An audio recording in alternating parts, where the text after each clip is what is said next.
Hi everybody, this is Bev here, Clark Vision, and this is an update video. Later I'm going to be doing my response video for the Rock Scouts Ladder of Excellence, so that'll be coming up, but I wanted to get this out of the way first. Over the last couple of weeks I've been gathering a few more CDs and some vinyl, more CDs and vinyl at this point. I've just been grabbing some bargains, plus a couple of new a couple of brand news, and the rest are obviously second hand but super cheap, which I'm chuffed about. So I'm going to say it without further ado. I'll just get right into showing what I've collected, and this was super cheap and I thought why not. So this is Chicago, the Chicago Story, the complete greatest hits. Found this in a charity shop, and it has that song If You Leave Me Now, which was the UK #1 on the day I was born, and there's a whole load of, you've got 19 tracks on here. I think it goes through to the 80s. I know a few other 80s tracks. And this compilation is 2002, Warner Brothers, Rhino, Warner, whatever. So yep, and the disc itself is in fab condition. So that's digitally remastered, blah blah blah. Next up, I thought it was time to add another addition to my Running Wild collection. So I've got Under Jolly Roger. This is another brilliant album. Again, I've got the new expanded deluxe digipack edition. I'm going to get all of these ones because I started getting them, so I want to finish the set and get all the bonus tracks. Hype sticker I'll just keep as well.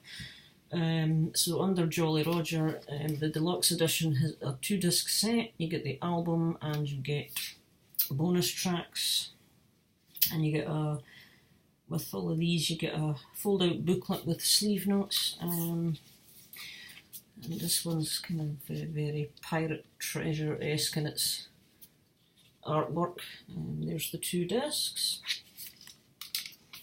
If I was to show you this booklet does kind of, it's got track lists in there, and it's got credits, and it's got like an interview thing, but it opens up this way rather than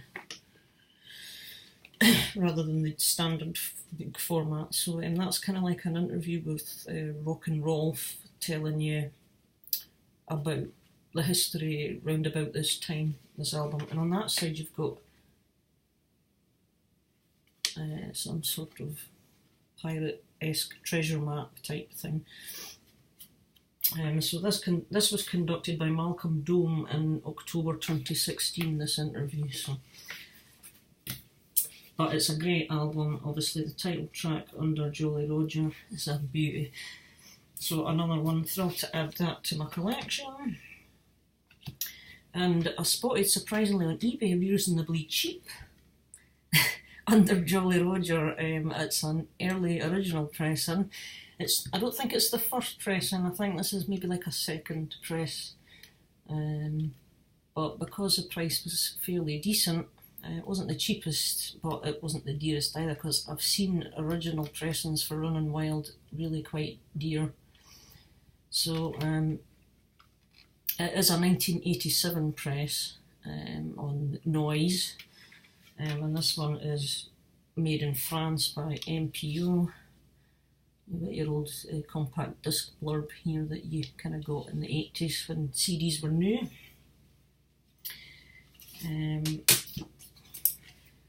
And you do need a microscope or a telescope to read the lyrics on here, but you've got a merchandise thing from Noise here in an order form, and again you've got that map which you see on the new one. So I was chuffed to get an original press of that as well. Finally got around to buying the Book of Souls. I've been wanting to get this since it came out. I've been wanting to get this since it came out. Saw it priced for a fiver on eBay, brand new sealed, so I went for it. It's a double disc, as many of you will probably know. Nice artwork on the disc, on both discs actually. So yeah, I've listened to the first CD, so I've listened to half of this, and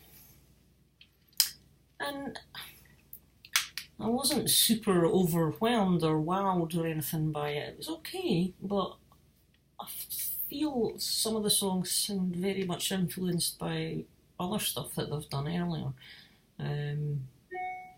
Nothing overly fresh, I thought. But that's just my first listen, and it's just half the CD, so I don't know. But on first listen there, I would say it's not going to be my favourite, that's for sure. But yeah, because it's Maiden, gotta have it anyway. Next up is a rare, well, it's kind of rare, I guess, or unusual. The band is called Universe, and it's a self-titled album. This was originally released in 1985. Am I getting this right? Yes, 1985 initially. They're a Swedish band, and apparently this was only actually, I think according to Discogs information, it only appeared to be released in Sweden initially. The vinyl record goes for a fortune. It's quite rare to get a hold of, I believe, probably because it only was ever released in Sweden. But I discovered this is a reissue. They've just reissued this year under Pride and Joy Music, which says Pride and Joy there, who appear to be a German label, but it's limited to 1,000 copies. You've got 10 tracks, and it's kind of just, early mid-80s heavy metal, melodic metal. I accidentally stumbled across it on YouTube, and I listened to bits of a couple of the tracks. I thought it sounded pretty decent. And so I started digging about, doing the information about where I could find it, and couldn't find it anywhere. There isn't even anything on Discogs for sale, from what I recall at the time. But there was a few comments around saying if you land the album, it'll set you back a small fortune. And surprisingly, that's when I found out this had just been reissued. So it's a good album. Decent. Good stuff on here. As I say, they're Swedish. Certainly it is on YouTube, so if you want to check out just to see what they're like, you can find them there. That was the dearest CD. The reissue is about, was it £12-13, which is kind of old school prices for CDs, I guess. I don't normally like to pay that, but I thought, well, that's probably going to be the cheapest to get hold of this album anyway, so because this was mega cheap, I got this through the Music Magpie on eBay. I decided to get These Days. I used to have this album, and I must have got rid of it when I was clearing out all those years back. But I don't know why I got rid of this album, because I actually quite like it. I do like some of the songs on it, and it was this tour I saw Bon Jovi on, the These Days tour in 1996. So I thought it would be good to have it back again, because some of the songs, I recall them in my mind, but I've not really heard them for ages. So yeah, and this came in an immaculate jewel case. I'm guessing it must have been a new jewel case, because the original probably broke or something.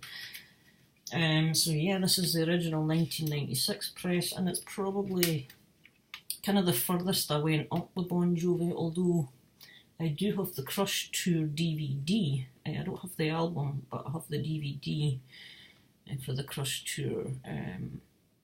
So that's the latest I kind of went with Bon Jovi, and I sort of started to lose a bit of interest in them after that. But yeah, this is a good one. And I thought I'd grab this as well because I spotted it on eBay. I just acquired the album a few weeks back on vinyl, which was pretty reasonably expensive, but again, it wasn't too bad. I have seen it dearer than what I paid for it, but this was £2.50, and this is the original CD from 1989 of Last of the Runaways from Giant. I thought it would just be good to have the CD as well. It's a decent album, very melodic, AOR sounding, a little bit late 80s rock with Dan Huff. And if any of you have seen the recent VCLT video from Cloudy Milder, you would have noticed there was a Sabotage album in there. So I finally got some Sabotage. The one I got them was The Dungeons Are Calling, and I listened to it, and this was my first full experience of Sabotage. I wanted to listen to it to make sure the vinyl was fine. It played beautifully. I listened to it twice because I really quite liked it. Really interesting guitars and good riffs in it. So, and I hummed and hawed, and I thought, I could keep this for myself actually. But no, I had intentionally got it as a VCLT. So what I did was I had a dig around, and on eBay this was going quite cheap. So I went for this, and this is Music for Nations CD 48, and this has Sirens and The Dungeons Are Calling on it. I believe that's Sabotage's first two albums. Initially, I went and found out some information I was reading about them. Initially, all these songs, the two albums, they were all written in one session and intended to be just one album, but because there's about 15 of them, there was too much to fit onto a vinyl record, so they had to split it. And that's why you've got Sirens and The Dungeons Are Calling. It's like a mini album, it's got 6 songs on it. And so, I've been exposed to these 6 here, so I've got these to listen to. But the CD, I thought I'll just have that now, that'll suit me. And I know the Rock Scout has also recommended this band very highly, so I've started. And so far I like what I hear. So I'm quite looking forward to getting to know them a bit better as well. So this is this came out, when did this come out? I don't think this came out in 80, whatever it was.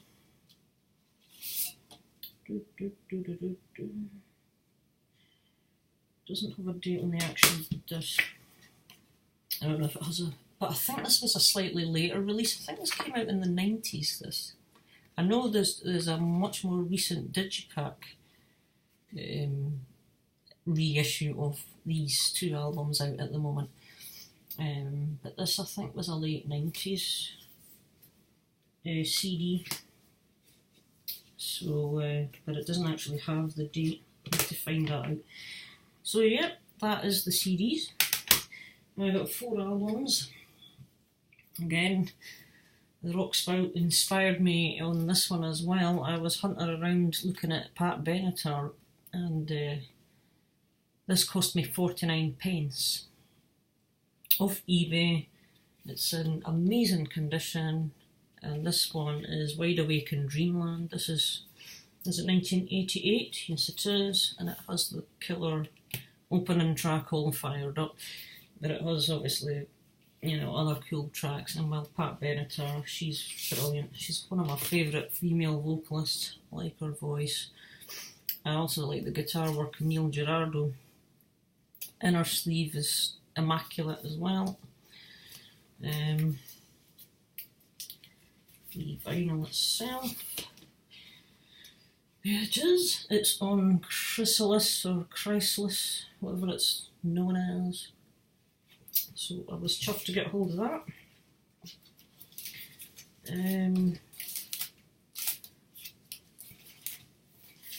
So that was 49 pence. Thought that's pretty good, plus postage, so you know the whole thing was about, I don't know, £4 roughly. But certainly can't complain at that price. Next one, this one was slightly more expensive. This cost me £1. Michael Schenker Group. I want to get into some more of his stuff as well, so this was one that I was unfamiliar with. And it's also a promotional copy. You've got the gold promo stamp here, but again it's in super condition. The inner sleeve, you know, there's absolutely no wear whatsoever.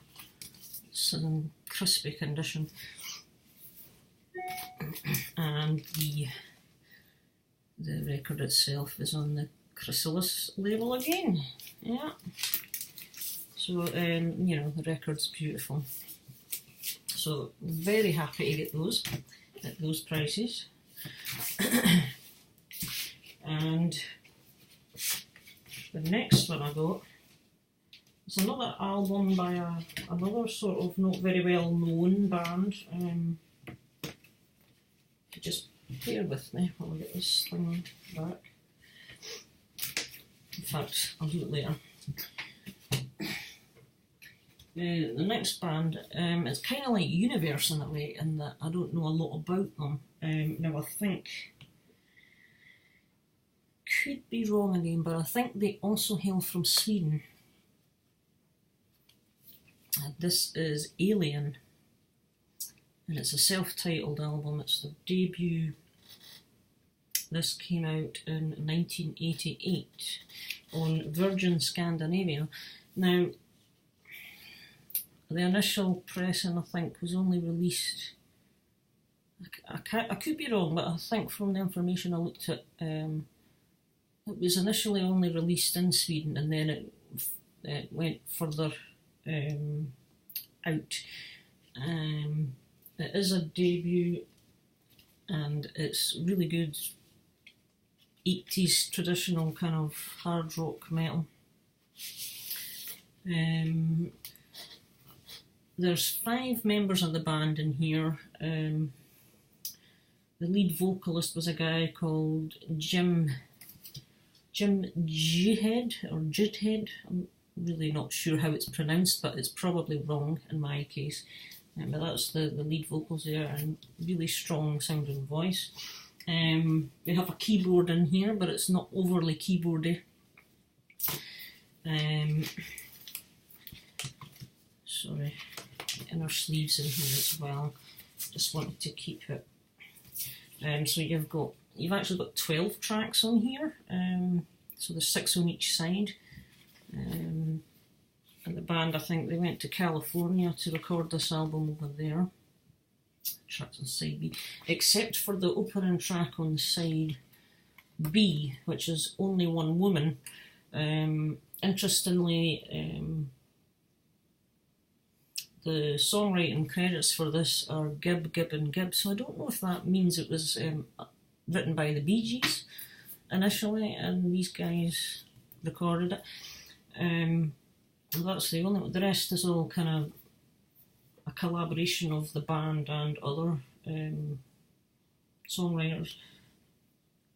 There is a slight seam split on the side of this, and just a small one at the bottom. That's why I'm keeping it in a separate sleeve. But again, this album is pretty tricky to get a hold of. I had to get this. This came in from Sweden. I didn't see it anywhere in the UK. I got it through a Discogs seller, and as I say, it's on Virgin Scandinavia, and you've got the different colour on side B. There is a few light surface marks on it, but it plays fine. And again, it was kind of like Universe as well, in that I accidentally stumbled across it on YouTube. Liked what I heard. Thought, yeah, I'm going to hunt that down as well. And this is what I love about the VC. It's just, there's so much music I'm discovering just by accident or through references and recommendations from other people. and I'm just loving it, you know. It's kind of like I'm picking up from where I left off in the 80s, you know, as a kid, with the vinyl thing, because obviously back then I wasn't working, so you can't go out and buy records as and when. You had to kind of rely on your parents helping you out and stuff, so it's just, you know, I'm now building up a record collection, so that is the debut album from Alien, as I say, and it came out in 1988. And so I spotted this one as well. This was in the UK, fairly cheap on eBay, and it's Alien. And this is, I think it's the second album, and this will be, yeah, 1990, Virgin Scandinavia. And this is titled Shifting Gear. Now, at this point, there's only 2 members of the band, so I don't know the history of this band, but I'm guessing a lot of the original members must have departed. And you've got these 2 guys must have been the 2 main chaps in the band. You've got the lyrics and the details on here now. It does say, let me just find it. Yeah, it does say here Alien are Tony Borg, all guitars and bass. Now Tony Borg is in the first album as well. And then you've got Pete Sandberg at lead vocals. It's a different vocalist on this one. And you can notice the difference in the vocals. And you've got other musicians that obviously fill in the gaps for them. So I don't know the full history of it, but they did release a second album. This is quite good as well, although I've listened to it once through, and I think there's quite a few slower, kind of slow-paced ballady type songs, kind of power ballad sounding. It's alright, it's different again, it's pretty decent, good vocalist, but I think I prefer the first one. But yeah, so I'll be giving this another listen as well, all of them obviously. So that is Alien and Shifting Gear. So that's my latest updates at the moment. So I will go away for now and I'll speak to you all later on. Ciao!